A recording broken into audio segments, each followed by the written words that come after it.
মহাসমাবেশের প্রথম অধিবেশন শুরু। সব দিয়ে জুতার মালা কিন্তু ফেরত আসবে, এমনটাই মন্তব্য করেছেন সাকি।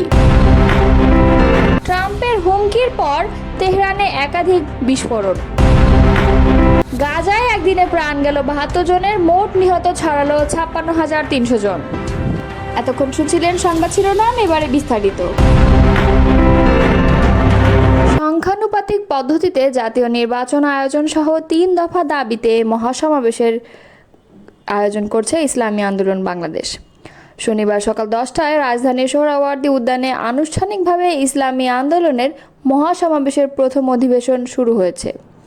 এদিন আনুষ্ঠানিকভাবে দুপুর ২টায় মূল অধিবেশনের শুরুর কথা থাকলেও সকাল থেকে সারা দেশ থেকে আগত নেতাকর্মীদের উপস্থিতিতে সোহরাওয়ার্দী উদ্যানের মূল মাঠ পরিপূর্ণ হয়ে যায়।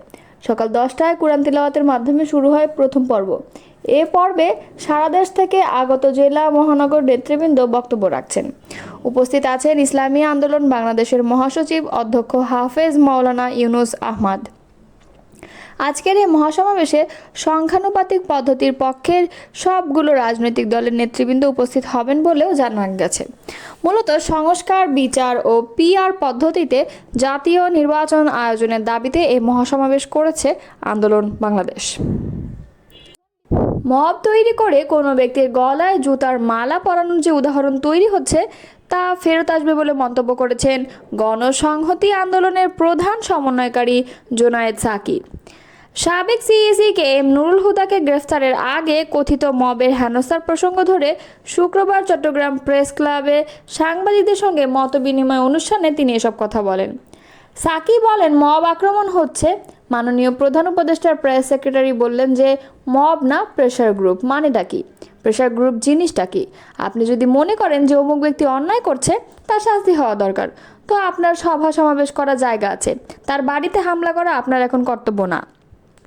তিনি বলেন, তাহলে সরকার কি নিজে এটা উস্কে দিচ্ছে যে অমুককে আমার ধরতে হবে, ধরার আগে একটা নাটক করতে হবে? এ কি আশ্চর্য ব্যাপার!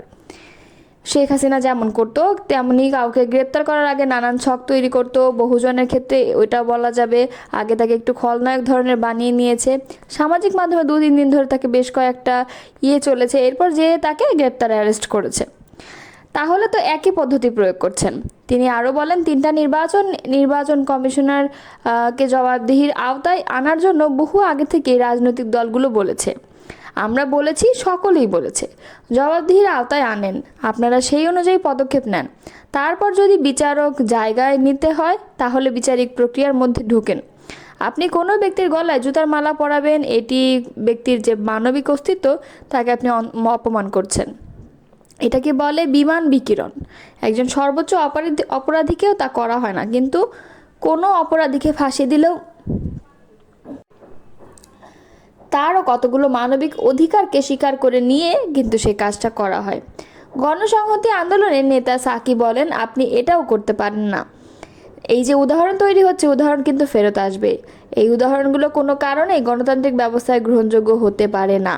এছাড়া চট্টগ্রাম বন্দরের এনসিটি ব্যবস্থাপনায় বিদেশি অপারেটর নিয়োগ নিয়ে আলোচনা প্রসঙ্গে জোনায়েদ সাকি বলেন, চট্টগ্রাম বন্দরের উপর সার্বভৌম কর্তৃত্ব আমাদের জনগণের, সরকারের থাকা দরকার।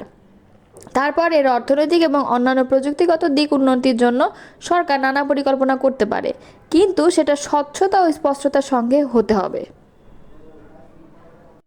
ইরানের রাজধানী তেহরানে পশ্চিমাঞ্চলে ইসলাম শহরে একাধিক বিস্ফোরণের শব্দ শোনা গেছে। অঞ্চলটিতে সঙ্গে সঙ্গে আকাশ প্রতিরক্ষা ব্যবস্থা চালু করা হয়।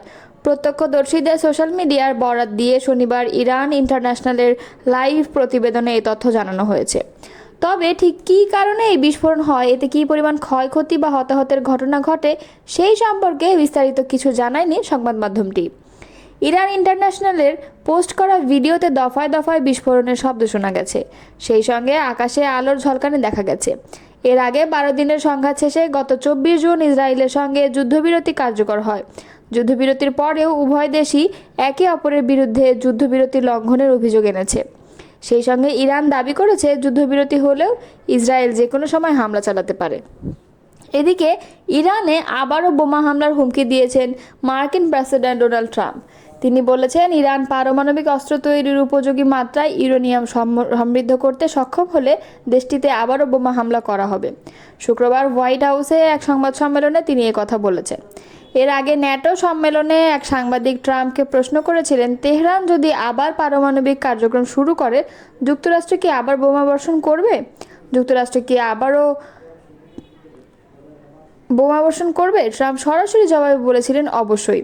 এই মুহূর্তে ইরান কিছুই সমৃদ্ধ করতে চায় না, তারা কেবল ঘুরে দাঁড়াতে চাইছে। যদি মার্কিন প্রেসিডেন্ট ডোনাল্ড ট্রাম্প পরমাণু চুক্তি চান, তাহলে তার ইসলামী বিপ্লবীর নেতা আয়াতুল্লাহ আল খামেনিকে নিয়ে অসম্মানজনক এবং অগ্রহণযোগ্য কথা বলা থেকে দূরে থাকা উচিত। সামাজিক যোগাযোগ মাধ্যম এক্সে এক পোস্টে এমনটাই লিখেছেন ইরানের পররাষ্ট্রমন্ত্রী আব্বাস আরাগচি। খবর বার্তা সংস্থা মেহেরের এক্সে আরাগচি বলেছেন, ইরানিদের দৃঢ়তা ও জটিলতা বিশ্বের কাছে সুপরিচিত, যা কঠোর পরিশ্রম এবং ধৈর্যের ফসল। কিন্তু একটি জাতি হিসেবে আমাদের মূল ধারণা খুবই সহজ এবং সরল। আমরা আমাদের মূল্য জানি, আমাদের স্বাধীনতাকে মূল্য দেই এবং অন্য কাউকে আমাদের ভাগ্য নির্ধারণ করতে দিই না। তিনি লেখেন, যদি প্রেসিডেন্ট ট্রাম্প পরমাণু চুক্তির ব্যাপারে আগ্রহী হন, তাহলে তার ইরানের সর্বোচ্চ নেতা আয়াতুল্লাহ খামেনির প্রতি অসম্মানজনক এবং অগ্রহণযোগ্য কথা বলা থেকে দূরে থাকা উচিত এবং তার লক্ষ্য হৃদয়বান অনুসারীদের আঘাত করা বন্ধ করা উচিত। তিনি আরও লেখেন, শক্তিশালী ইরানি জনগণ বিশ্বকে দেখিয়েছে যে আমাদের ক্ষেপণাস্ত্রের আঘাতে ধ্বংস এড়াতে ইসরায়েলের বাবার কাছে ছুটে যাওয়া ছাড়া আর কোনো উপায় নেই। গতকাল শুক্রবার দিনভর ইসরায়েলি বিমান বাহিনীর গোলাবর্ষণে ফিলিস্তিনের গাজা উপত্যকায় নিহত হয়েছেন ৭২ জন এবং আহত হয়েছেন আরও ১৭৪ জন। এদিন সন্ধ্যার পর এক বিবৃতিতে এই তথ্য জানিয়েছে গাজার স্বাস্থ্য মন্ত্রণালয়। ২০২৩ সালের অক্টোবর থেকে গাজায় অভিযান শুরু করে আইডিএফ। মন্ত্রণালয়ের তথ্য অনুযায়ী সোমবারের পর ইসরায়েলি বাহিনীর অভিযানে গাজায় মোট নিহতের সংখ্যা পৌঁছেছে ৫৬,৩৩১ জনে। এদের পাশাপাশি আহত হয়েছেন আরও ১,৩২,৬৩২ জন ফিলিস্তিনি।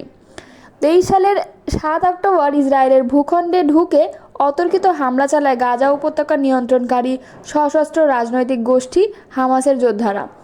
এলোপাতাড়ি গুলি চালিয়ে ১,২০০ জনকে হত্যার পাশাপাশি ২৫১ জনকে জিম্মি হিসেবে ধরে নিয়ে যায় তারা। হামাসের হামলার জবাব দিতে এবং জিম্মিদের মুক্ত করতে ওই দিন থেকেই গাজায় অভিযান শুরু করে ইসরায়েলি বাহিনী। ১৫ মাসেরও বেশি সময় ধরে টানা অভিযান চালানোর পর যুক্তরাষ্ট্র থেকে মধ্যস্থতাকারী এবং অন্যান্য দেশগুলোর চাপে বাধ্য হয়ে গত ১৯ জানুয়ারি গাজায় যুদ্ধবিরতি ঘোষণা করে ইসরায়েল। কিন্তু বিরতি ২ মাস শেষ হওয়ার আগেই গত ১৮ মার্চ থেকে ফের গাজায় অভিযান শুরু করে আইডিএফ। দ্বিতীয় দফার অভিযানে গত ২.৫ মাসে গাজায় নিহত হয়েছেন ৬,০০৮ জন ফিলিস্তিনি এবং আহত হয়েছেন আরও ২০,৫৯১ জন। যে ২৫১ জন জিম্মিকে হামাসের যোদ্ধারা ধরে নিয়ে গিয়েছিল, তাদের মধ্যে অন্তত ৩৫ জন এখনও জীবিত আছেন বলে ধারণা করা হচ্ছে।